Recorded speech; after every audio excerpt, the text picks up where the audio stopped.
So the news coming from Syria that a Kurdish delegation traveled to Moscow in order to negotiate with the Russian side, which is playing the role of a mediator between the Syrian government and the Kurdish separatists, who are basically the SDF, the Syrian Democratic Forces, or the SDC, which is the Syrian Democratic Council, and this both together represent a Kurdish umbrella in the eastern shores of the Euphrates, mainly supported by the United States and also Israel. Now, when the Kurds traveled to Moscow, there is a story behind it, which is the first thing: Turkey is threatening to invade the northern side of Syria again. Turkey already occupies some parts of the northern part of Syria, but Erdogan is threatening to invade more territories in these parts that are occupied or controlled by these Kurdish separatists. This is number one. Number two, the Kurds now know well that the US has changed or is in the process of changing its strategy in Syria, and the United States is in no way or shape is gonna defend or spend millions over an entity that has no future in Syria, because the United States knows well that it has lost the regime change war in Syria on the military level, and it knows that Russia has the upper hand there, and it's a waste of time and money and energy and on all levels for the United States to continue this regime change war in Syria. Therefore, the indications coming from Washington that Biden wants to reverse the US policy towards Syria, despite the fact that there are many researchers, think tankers trying to lobby to keep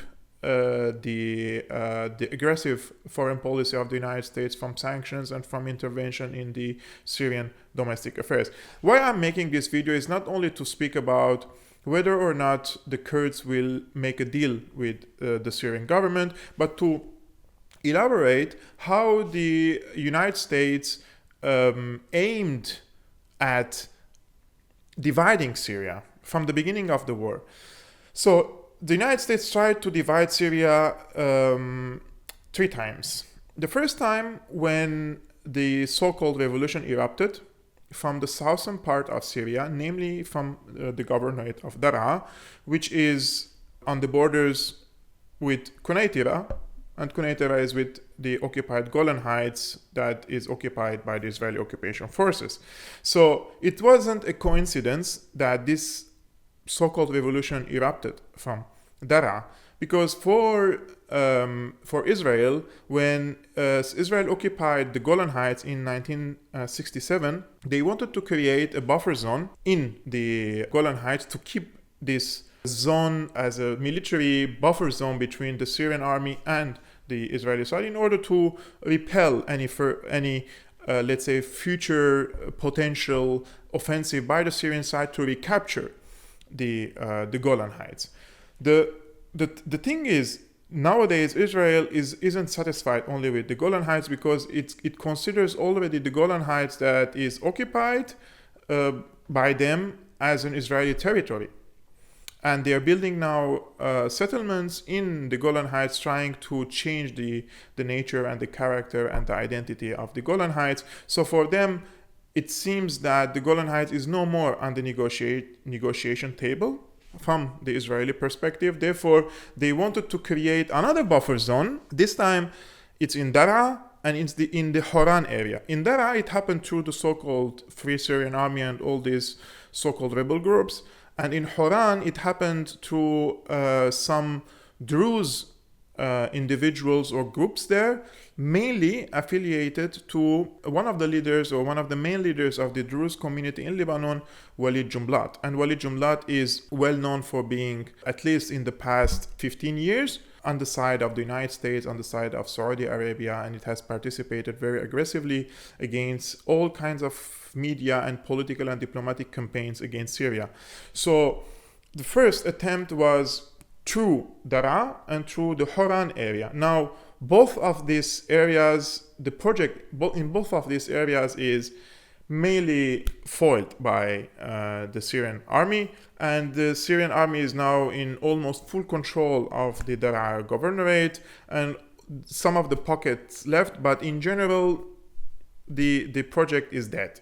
The project of the United States or Israel to make a buffer zone in the southern part of Syria and as a preface for its division and creating maybe a political entity that lives in peace and harmony with Israel is done. The second time the United States tried to divide Syria was when the so-called rebels invaded from Idlib, the northern countryside of Latakia, and they arrived in Kesab in 2014, and then they also arrived to the coast, to the Mediterranean. So any political project or initiative to divide Syria or any other country, it's very important for you to have a port or an access to the waters. And this is what the so-called rebels attempted in 2014. But bear in mind, the so-called rebels were mostly Chechens, Uzbekis, Egyptians, Saudis. They were multinational terrorists headed by also the Uyghurs, who traveled all the way from Xinjiang to Syria to fight the Syrian government. So this was the second attempt in 2014. It didn't last much. In a few weeks and a few months, the Syrian army turned the table upside down, and the Russian Air Force helped the Syrian army in that fight, and they pushed away the so-called rebels from the waters, so they don't have any water access now to the Mediterranean. So this second time, this attempt to divide Syria was foiled by the Syrian army. Now, the third time is especially during the era of Trump, because he reversed the CIA program of arming and financing the jihadists in Syria, and he started to support the so-called Syrian Democratic Forces or the Syrian Democratic Council. The council is the political wing and the forces are the military wing. And it was mainly because Trump wanted to defeat ISIS, the Frankenstein that was created during the era of Obama, and he took credit for himself for defeating ISIS.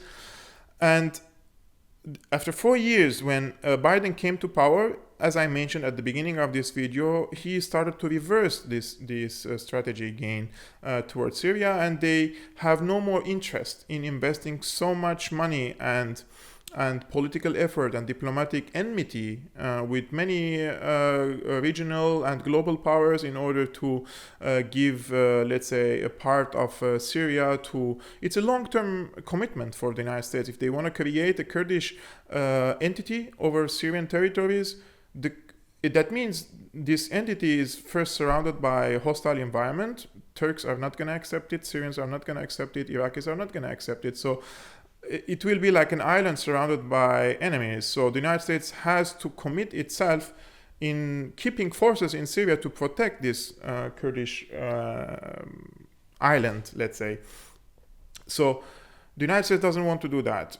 And it seems that the Russians are more and more having a better relations with the Kurdish side, and now the Russians are even expanding their military influence from the coastal side of Syria into the eastern shores of the Euphrates. And now the news and the reports say that the Russians sent Sukhoi fighter jets to Al-Kamishli military airport that is in the hands of the Syrian government. But still, this is a very symbolic and very important indication that Russia is stretching its muscles in the eastern shores of the Euphrates and maybe preparing for the stage or the phase that will eventually come when the US withdraws from Syria, whether in a year or two, or maybe as some think tankers are saying from the United States, that it would be at the end of Biden's administration. So now we are in a situation where the Kurds are faced with like two enemies. One, the Turks. They are threatening to invade their areas again, and that means if the Turks occupy any area, they will ethnically cleanse the Kurds and they will settle their jihadists there.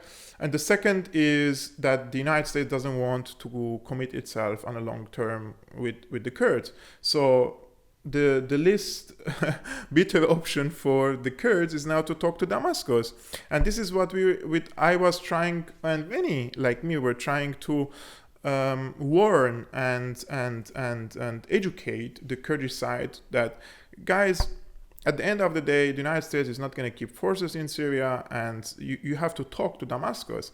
And the thing is, the Kurds always try, I'm not talking about the Kurdish community now, okay? These Syrian Democratic Forces and the Syrian Democratic Council, who have this authority, political authority now to represent the Kurds, but they don't really represent all the Kurds, right? Anyways, so Kurds were always maneuvering and they're trying to make a better deal with the Damascus government, but it's pretty obvious that Damascus has won the war and they're not gonna give big compromises to the Kurdish side. This is one. So the Kurds have to minimize the bar of their expectations, and the talk is now that there might be a deal between the Syrian government and the SDF, or the Kurdish separatists, and for them the government will take over all the governmental institutions there. The state institutions will be all Syrian, and the Syrian flag will be raised over all the buildings. The Syrian government and forces will return to these areas. The forces of the Kurds, the militants, they could join the Syrian army. The SDF would join the Syrian army, and the Syrian government would give more cultural rights, especially teaching the Kurdish language as part of the curriculum in the parts that are, let's say, overpopulated by the Kurds. And maybe an administrative autonomy. And administrative autonomy is already exists in Syria. I mean, in every part of Syria has its own governorate, has its own administrative autonomy. It's not like all these decisions on governorate levels are being discussed by political leadership. No, every city, every governorate already has its own decision-making process, right? So it's not a big deal. But the Kurdish separatists, in my opinion, cannot expect from Damascus to give them political autonomy. That's not going to happen. So cultural rights, administrative autonomy, and joining the Syrian army, and the rest will be for the Syrian government. So what do you think? Do you think the Kurds will accept such a deal, that the Russians are trying to mediate and negotiate between the both sides? And just to give you an information that I know for sure, the Russians tried in the past years to convince the Syrian government for giving the Kurds political autonomy. And this is information, not an analysis. And the Syrians refused it categorically. And if you ask any Russian senior official nowadays about Bashar al-Assad, everyone will say that he is a stubborn leader, and he has his own vision for Syria. And in my opinion, the vision that President Assad has is the right one.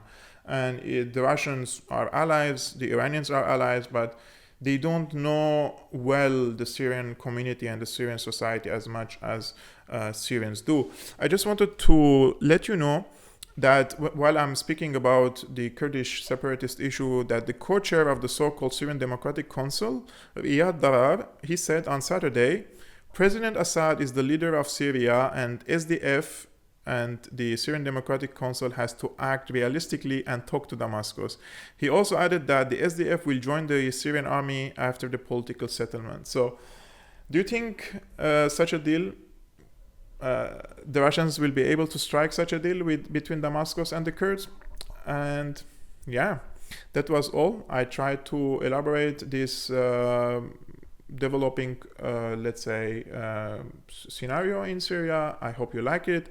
If you do, please hit the subscribe button and like it. When you like it, you help me with the algorithm of YouTube, so that YouTube can propose my video to more people.